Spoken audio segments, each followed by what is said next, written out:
Hello, আসসালামু আলাইকুম everyone. আশা করি সবাই ভালো আছেন, আমিও ভালো আছি। তো আজকে যে বিষয় নিয়ে কথা বলবো, আসলে কি অনেকেই আমাকে মেসেজ করে অনেক কিছু বলছেন। আর দ্বিতীয় কথা হচ্ছে, অনেকেই ফিজি থেকে আমাকে মেসেজ করে বলতেছে যে ভাই, বাংলাদেশ নিয়ে তো বর্তমানে অনেক কিছু ঘটনা ঘটতেছে। তো সেই বিষয় নিয়ে একটা ভিডিও আপনি আপলোড করেন, জানি বাংলাদেশে যারা নতুন যাবে তারা মানে জানতে পারে, বুঝতে পারে। তো সেই বিষয়ে কথা বলবো। আর দ্বিতীয় কথা হচ্ছে, বাংলাদেশে অসংখ্য লোক ফিজিতে যাওয়ার জন্য বর্তমানে বিভিন্ন নানান ধরনের এজেন্সির কাছে আপনারা পাসপোর্ট জমা দিচ্ছেন, কিন্তু আপনারা যেতে পারতেছেন না। কি কারণে যেতে পারতেছেন না, এই বিষয়ে আজকে কথা বলবো। যাই হোক, ভিডিওটা শুরু করার আগে বলতে চাই, যারা এখন আমার ইউটিউব চ্যানেল সাবস্ক্রাইব করেন, সাবস্ক্রাইব করে নেবেন। আর যদি আমার ভিডিওটা ভালো লাগে অবশ্যই একটি লাইক শেয়ার করতে ভুলবেন না। আর অবশ্যই আমার ফেসবুক পেজে একটা ফলো করবেন। দেখা যাচ্ছে একটি সাবস্ক্রাইব, একটি ফলোর মাধ্যমে পরবর্তী যে ভিডিওটা আপলোড করবো সেটা আপনি দেখতে পারবেন। আপনার ফিজি সম্পর্কে অনেক কিছু জানতে পারবেন। ফিজির আশেপাশে অন্যান্য যে দেশগুলো আছে সেগুলো আপনি সম্পর্কে কিছু জানতে পারবেন। পাশাপাশি আমাদের মিডল ইস্টে অনেকগুলো দেশ আছে, সেই দেশের আপডেটও আপনি জানতে পারবেন। তো চলুন তাহলে শুরু করতে পারি।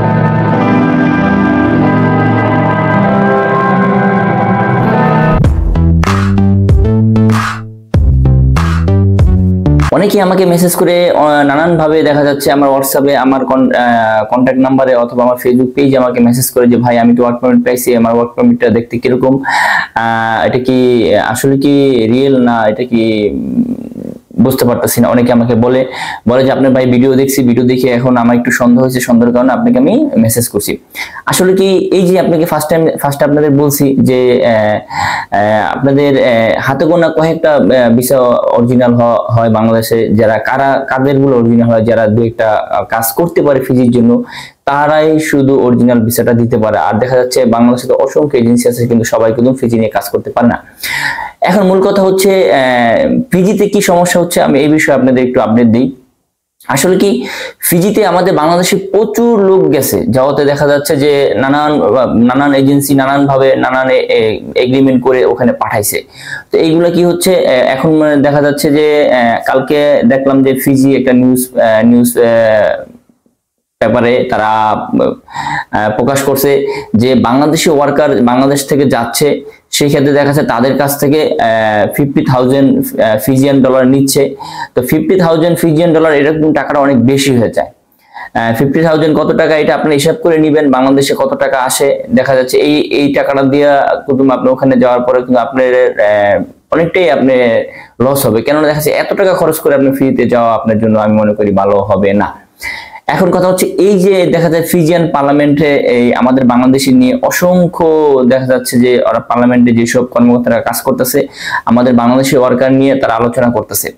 এখন এখানে দেখেন তারা কিরকম একটা মানে আলোচনা করছে যে বাংলাদেশ থেকে এজেন্সিরা লোক নিচ্ছে, সেই লোক পাঠাচ্ছে বাংলাদেশ থেকে ফিজিতে। তো সেই এজেন্সি কি করতেছে, তাদের কাছ থেকে 15,000 ফিজিয়ান ডলার নিচ্ছে। তো 15,000 যদি ফিজিয়ান ডলার নিয়ে থাকে, সেই ক্ষেত্রে দেখা যাচ্ছে তারা কি করতেছে, তারা এখানে দুটো এগ্রিমেন্ট তারা করে।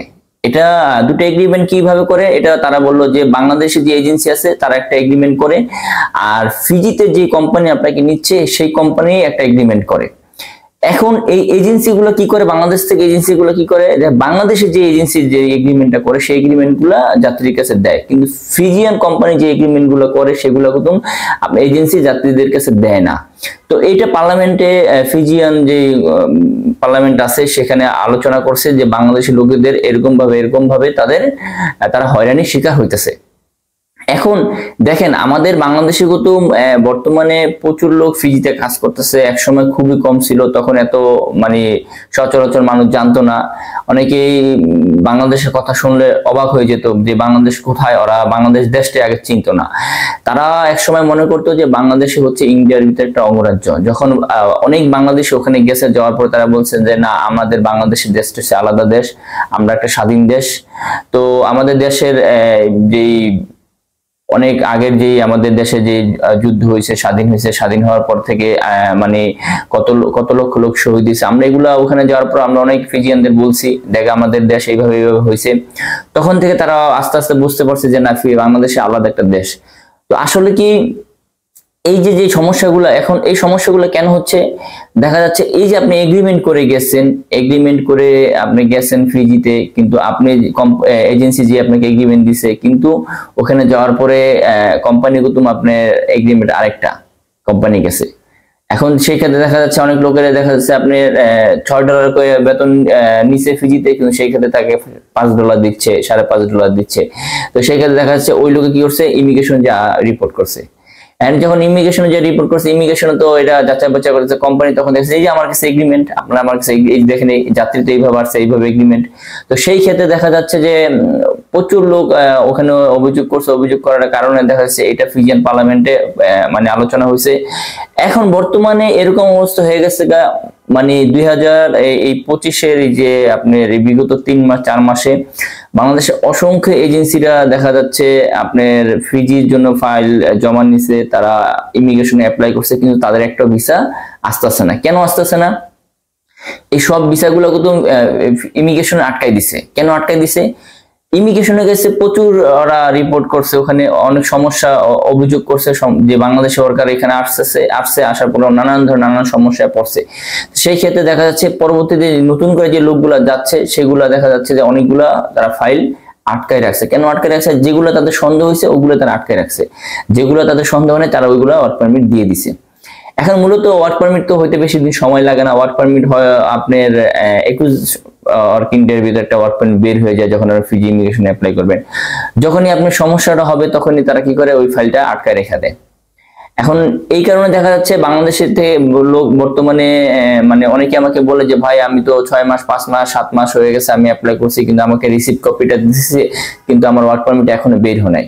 কারণ হচ্ছে এই কারণে বের হয় নাই, দেখেন ইমিগ্রেশনের সবগুলো বেশিরভাগই ফাইল ইমিগ্রেশন আটকাই দিছে। কেন আটকাইছে? দেখা যাচ্ছে আপনি যে এজেন্সিতে গেছেন সেই এজেন্সির নামে ওখানে রিপোর্ট হয় ইমিগ্রেশনে। পরবর্তীতে দেখা যাচ্ছে যে নতুন করে যখন অ্যাপ্লাই করা হয় তখন কুতুম আপনার যে কোম্পানিতে লোক নেয় সেই কোম্পানি ওখানকার সবকিছু সাবমিট করতে হয় ওখানে।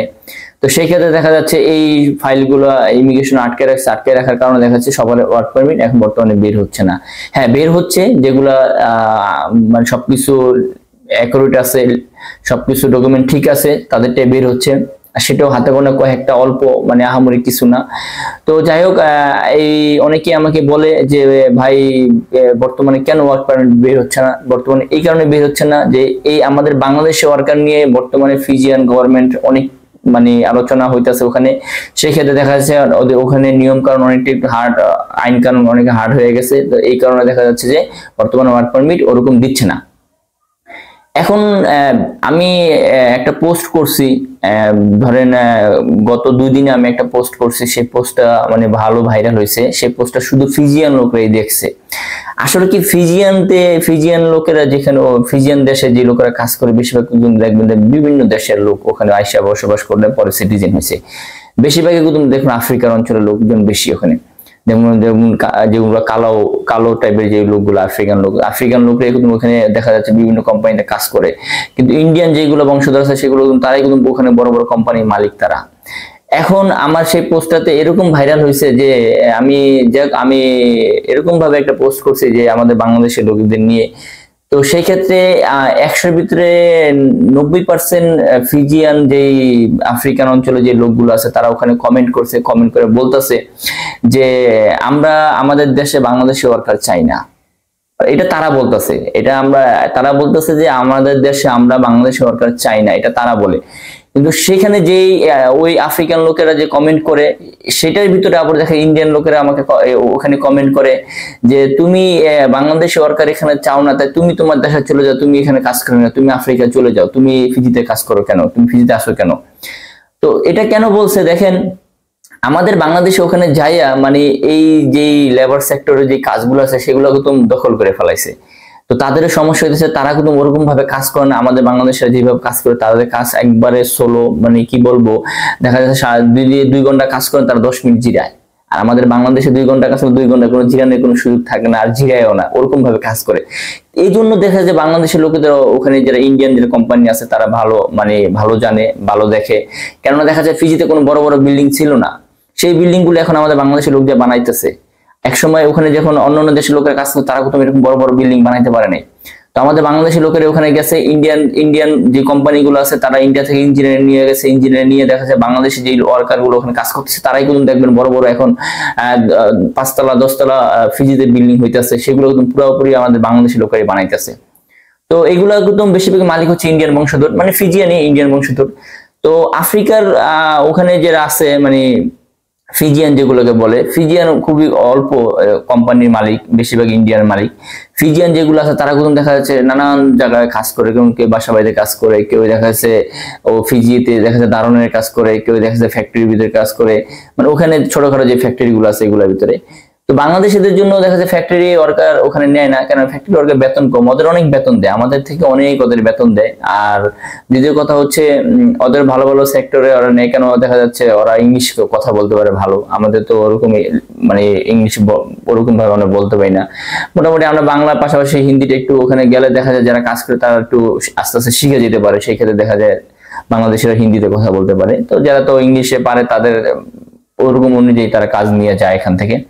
তো যাই হোক, মূল কথা হচ্ছে এটা এখন এই হলো সমস্যা। এখন বর্তমানে অবস্থা খুবই অনেক হার্ড হয়ে গেছে। যাই হোক, যারা ভিসার জন্য অ্যাপ্লাই করছেন তারা অপেক্ষা থাকেন, যদি আপনার সবকিছু ডকুমেন্ট যদি ঠিক থাকে, কোম্পানির ডকুমেন্ট যদি ঠিক থাকে অবশ্যই আপনারা পাবেন।